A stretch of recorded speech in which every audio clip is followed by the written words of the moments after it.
Hey, what's up, homies? I wanted to go through one of my recent Baldur Gates fights.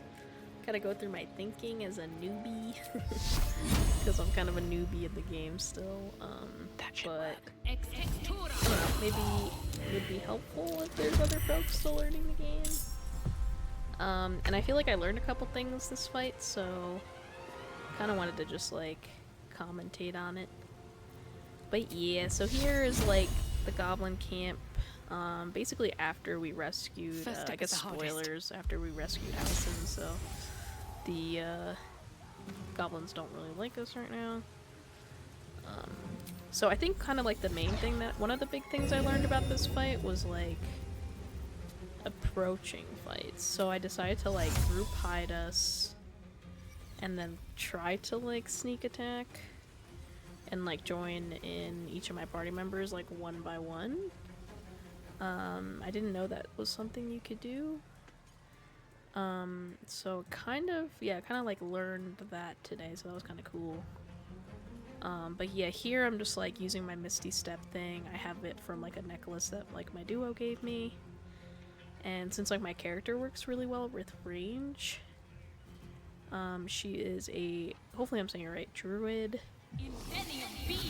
Steriform, I think circle stars. So I like Misty Step myself to the top of this tower because I thought, oh, it'd be a good spot for like positioning. So that was also something that I kind of was playing around with this fight, is like good opportunities to use like Misty Step, because I think you can use it in a good way to like position yourself in fights, or like to escape and get away from bad situations, which has sometimes happened. But I think the thing is, like, I think you can only use it once per short rest, so I was kind of stuck up there. That was, like, the one, maybe, like, troll thing, or one of the troll things that I did. I've also been using Moonbeam a lot on my character, which is kind of OP, because I think it's got, like, 100% accuracy. You've got, like, a lot of range, like, as anything you can see, you can basically place the Moonbeam. And then sometimes I realized in this fight it does like double damage if they're like still in it, or if like people walk through it and stuff. So that was kind of cool. But the only thing is like it also hurts your teammates, so gotta be like careful not to place it near your teammates. Also, Asterion's voice there sounds very ASMR, kind of sexy, I don't know why. Shout out to Asterion lovers. But yeah, here I'm trying to like, cause okay, so like with Asterion, I'm realizing is like he really benefits from being like hidden and stuff. So I've been using like his charm and his like smoke cloud, and trying to utilize like hide as much as possible, just so that he can use that like sneak attack range and that sneak attack. Can't afford like any mistakes. Melee attack, which is really cool. So I'm trying to like, I don't know if this is the right thing you're supposed to do, but I'm trying to like pretty much at the end of the Asterion's turn always like position him in a way where like the next turn he can then use one of his like sneak attack moves.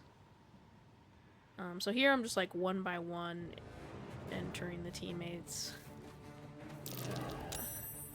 I don't know if this is like the best. I probably could have done something better with Shadowheart and then like my duo's character, but I just kind of brought them into the fight. I was like, fuck it. But I think like yeah, now thinking about it, it's like if you group hide and join in one by one, like you can like time it. Like maybe they don't have to join in, like maybe you can position it. Like, I don't know, I'm thinking that there's like other creative things you can do, like,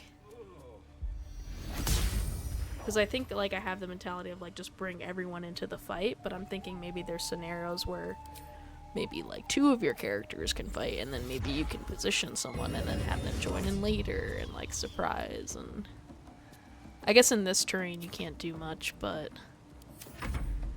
like now that I know you can approach fights like that, I'm gonna like try to think of like more creative ways.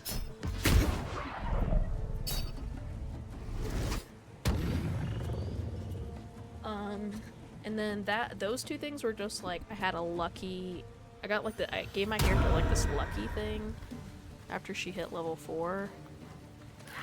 And the charm is from the Illithid power. So it's kind of nice because it means like when I get attacked, I think I roll to there's like a chance for them to miss or something. And then like if they attack me, I also have an option to charm them right after. And I think it's like almost every attack. I'm not sure, but so that's been kind of nice, like defense for my character.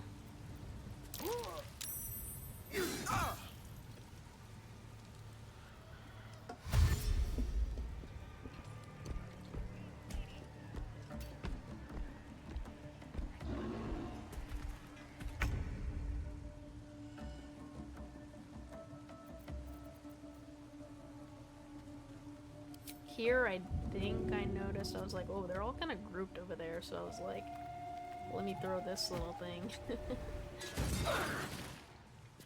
Which, like, I want to use more of those things, too, like play around with the environment more.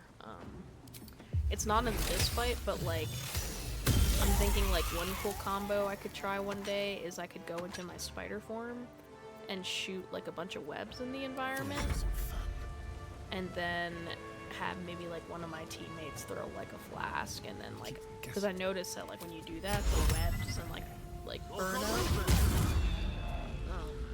So that might be like a cool way to like set up like a mass AoE thing, like just use my spider and then have like one of my teammates throw like a fire thing and just like like just those fuck up a tires. bunch of people at once.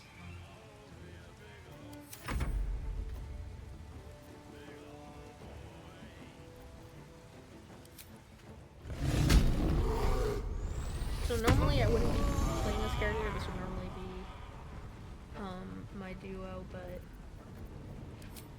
he went to bed, so I would just wanted to do like this little fights and playing his character. But I think his character is like barbarian, and he's got some cool moves like a rage ability, and he's pretty powerful, and I think he's got some healing and some other abilities.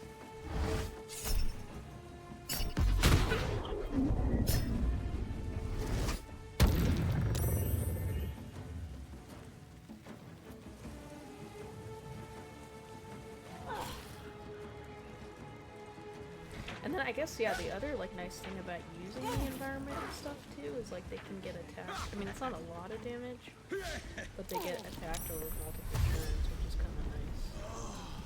I feel like all that little damage kind of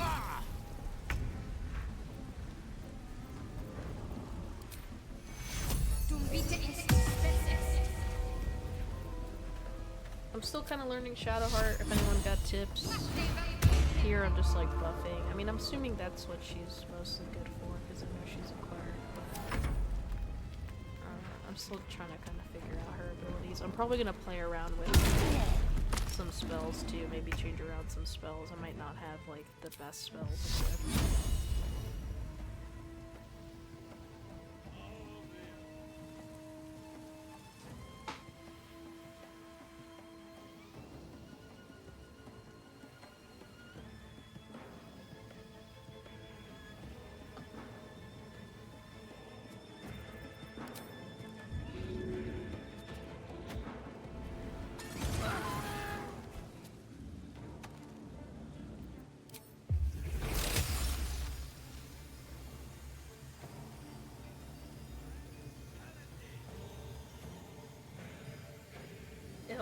The one thing that sucked about being in this tower is I couldn't hit anyone like near my allies. I wasn't sure why. I think it was just like interrupted path or something. So that was like a big thing. I didn't realize that when I would go up there. Shall we cut and run? Time to push my luck again. Also, stereo on here probably not in the best spot. I'm like, shit, I gotta get a stereo on some potions. Go for the He throat. got rocked by a fucking giant.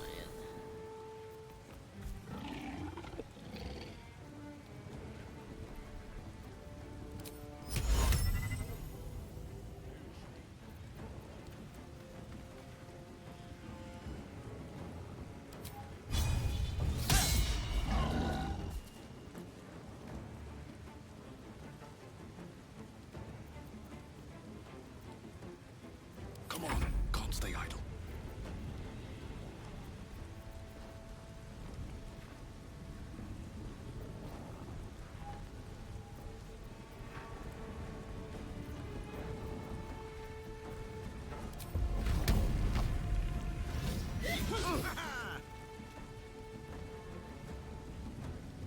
I wonder if, like, there I wanted to disengage and then attack, because I realized, like, I got opportunity attack. But I don't know if that would have, like, taken up a turn.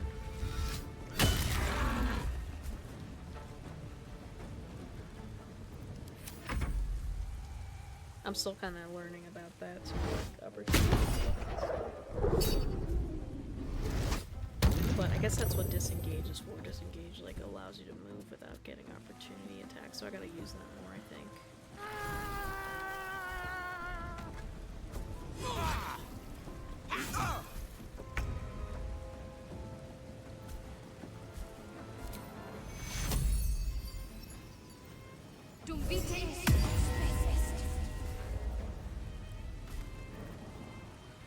Yeah, see, I feel like I'm just not using any shadow hearts, like other abilities, you know. I gotta like look through her spells and maybe pick out some better stuff. I'm gonna try to do that tomorrow. I feel like I just like 2 or 3 of her stuff.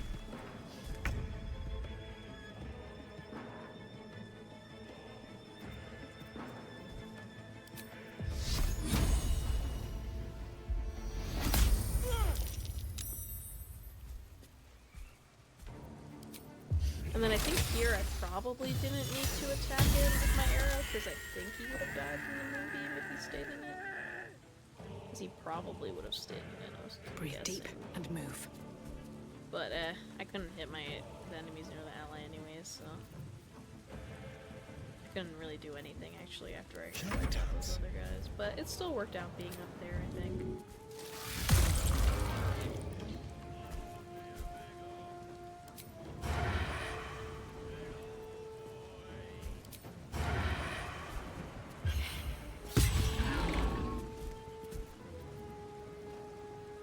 Where do I go from here?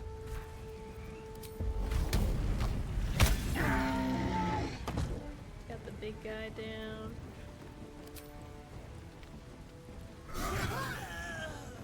My duo's character does a lot of damage, and it's kind of cool that he's got like 2 attacks. He can do like attack twice. I don't know if I was using him right though, because like I said, I don't play him often. But I just got him beefy and smacked some goblins. Then here I just go for the shove because I didn't know what else to do with Shadowheart. I was just like, I'll just push him away, I guess. I don't know. And I wonder, now that I think about it, I wonder if that helps you disengage. Like maybe you can shove someone so that like your teammate doesn't get opportunity attacked maybe, or like you can push them into stuff. Like maybe push them into like fire or something, or push them off or something. So I'm still figuring out those little things.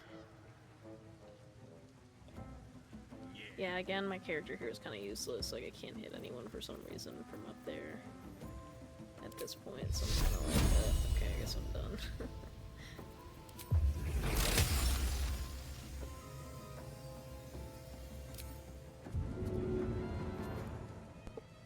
But the flasks work.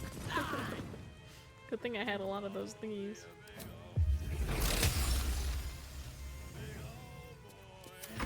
So I guess not entirely useless.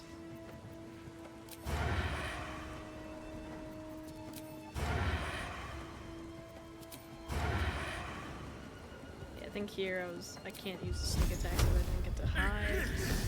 So that's really like why I think after Astera's turn you really want to be in a good position and be hidden so that like What to do?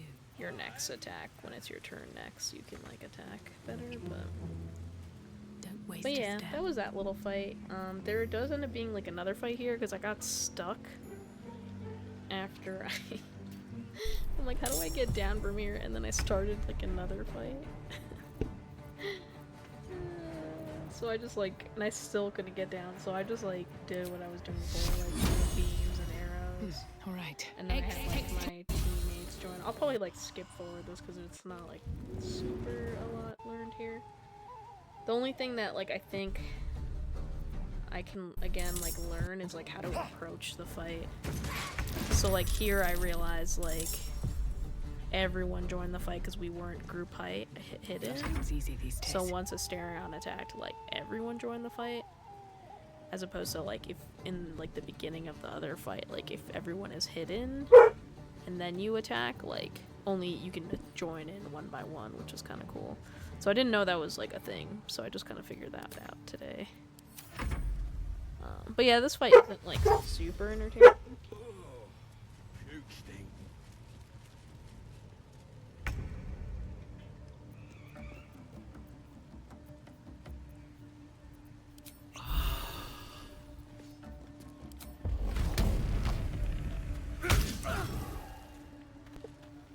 But you know, still learning.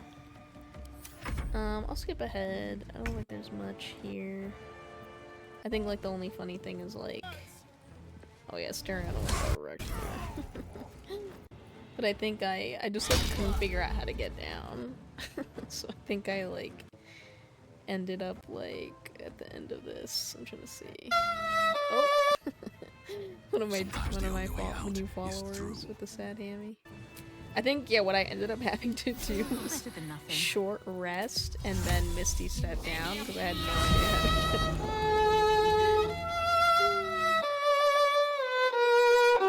Hence the sad hamster, you know. Maybe I could have just jumped off instead of short rest and all that, but I was like, I don't know. But anyways, I thought I'd share a little fight and like some commentary. Definitely let me know if there was like something you saw that I could have done better or like any other tips. I'm definitely curious to like learn more about approaching fights and like using terrain and like positioning yourself. I'm definitely gonna start playing around with that a little more. But yeah, I feel like the group hide and like approach and stuff is kind of interesting, and maybe like thinking like you don't always have to approach every fight like all four of you, like, you know, running into it, they all notice you at once and then you trigger a fight, you know, like there's probably other ways to approach fights. I think also like what could probably help is using the turn-based mode more.